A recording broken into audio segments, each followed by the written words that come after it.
Welcome to ஐடாமேக்ஸ். இன்றைக்கி நம்ம 10th standard chapter 5 coordinate geometry exercise 5.4 9th sum பார்க்கலாம். Find the equation of a straight line through the intersection of lines 7x plus 3y equal to 10, 5x minus 4y equal to 1 and parallel to the line 13x plus 5y plus 12 equal to 0. இதோட அர்த்தம் என்னென்னா, இந்த 7x plus 3y equal to 10ன்ற லைனும் 5x minus 4y equal to 1ன்ற லைனும் intersect ஆகிற point வழியாக போகக்கூடிய line பேரலாக இந்த 13x plus 5y plus 12 equal to 0ன்ற line எனக்கு பேரலாகவும் இருக்கும். அந்த இன்டர்செக்ஷன் ஆஃப் லைன்ஸ் வழியாக போகக்கூடிய லைனோட ஈக்குவேஷன் நம்ம கண்டுபிடிக்க போகிறோம். சொல்யூஷன் பார்க்கலாம். The equation of the given straight lines, இப்போ கொடுத்துருக்க சம்மில் 7x plus 3y equal to 10ன்னு இருக்குது. அது நம்ம ஈக்குவேஷன் ஃபார்மேட்டுக்கு எழுதிக்கலாம். 7x plus 3y minus 10 equal to 0, இது equation 1. 5x minus 4y equal to 1ன்னு இருக்குது. 5x minus 4y இந்த சைடு வந்து minus 1 equal to 0, இது ஈக்குவேஷன் 2. அடுத்த பேரலல் லைன் வந்து 13x plus 5y plus 12 equal to 0, இது தேர்ட் ஈக்குவேஷனாக எடுத்துக்கலாம். இந்த ஃபஸ்ட்டு ரெண்டு ஈக்குவேஷனோட பாயிண்ட் ஆஃப் இன்டர்செக்ஷன் கண்டுபிடிச்சிட்டு அந்த பாயிண்ட்டையும் இந்த லைனோட ஸ்லோப்பையும் வச்சு நம்ம ஈக்குவேஷன் ஆஃப் த லைன் கண்டுபிடிக்க போகிறோம். First to find the point of intersection of the lines 1 and 2, இது கிராஸ் மல்டிப்ளிகேஷன் மெத்தடில் நம்ம கண்டுபிடிக்கலாம். எலிமினேஷன் மெத்தட்லேயும் போடலாம். அது வந்து சிலருக்கு வந்து அது டிஃபிகல்ட்டாக இருக்கும். கிராஸ் மல்டிப்ளிகேஷன் மெத்தட் கொஞ்சம் ஈஸியாக இருக்கும். அதனால் I will take the cross multiplication method.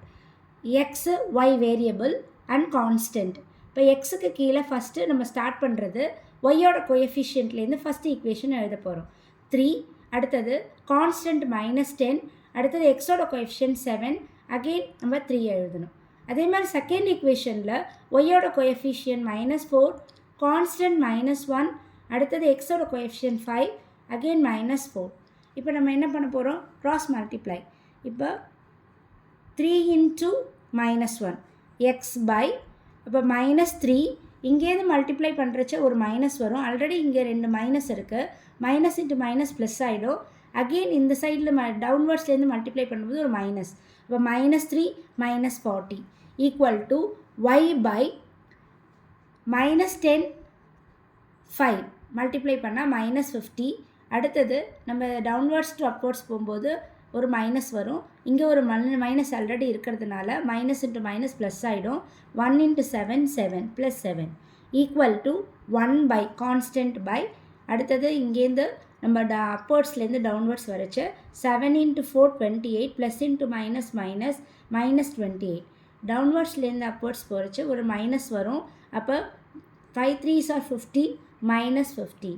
இப்போ எக்ஸ் டினாமினேட்டரில் என்ன இருக்குது? -3 -40 ரெண்டும் சேம் சைனாக இருக்கிறதுனால ஆட் பண்ணி அந்த சைனை போடணும். இப்போ x by -43, y equal to y by, ரெண்டு ஆல்டர்னேட் சைனாக இருக்குது. அதனால் நம்ம ரெண்டையும் சப்ட்ராக்ட் பண்ணணும். ரெண்டையும் சப்ட்ராக்ட் பண்ணும்போது 50ல் 7 போயிட்டுனா 43, பிக்கர் நம்பருடைய சைன் போடணும். -43 equal to 1 by constant by -28 -15 same சைனாக இருக்குது. ஆட் பண்ணிவிட்டு அந்த மைனஸ் சைனை போடணும். 28 -15 -43. இப்போ நம்ம என்ன செய்ய போகிறோம்னா எக்ஸோட வேரியபிளையும் கான்ஸ்டன்ட்டையும் ஈக்குவேட் பண்ண போகிறோம். இப்போ x by -43 equal to 1 by -43. இதில் வந்து நம்ம மைனஸ் மைனஸ் கேன்சல் பண்ணிக்கலாம். இந்த 43 கேன்சல் ஆகிடும்.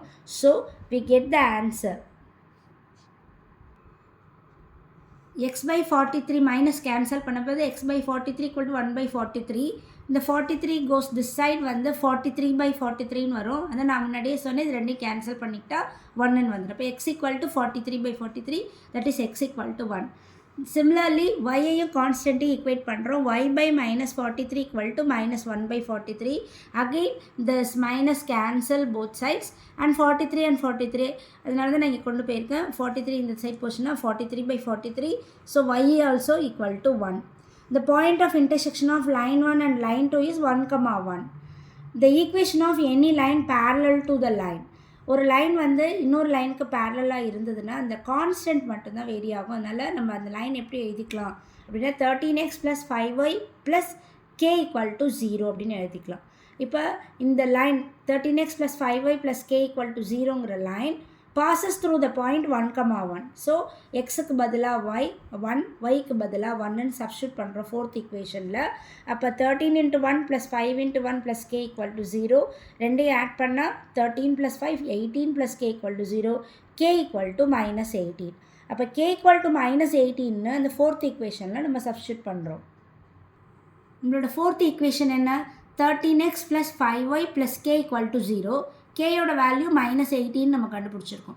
So 13x + 5y -18 = 0 is the required equation. That is parallel to this 13x + 5y அப்படின்ற அந்த தேர்ட் ஈக்குவேஷனுக்கு பேரலாக போகக்கூடிய லைனோட ஈக்குவேஷன் இதுதான். 13x + 5y - 18 = 0. Thank you children.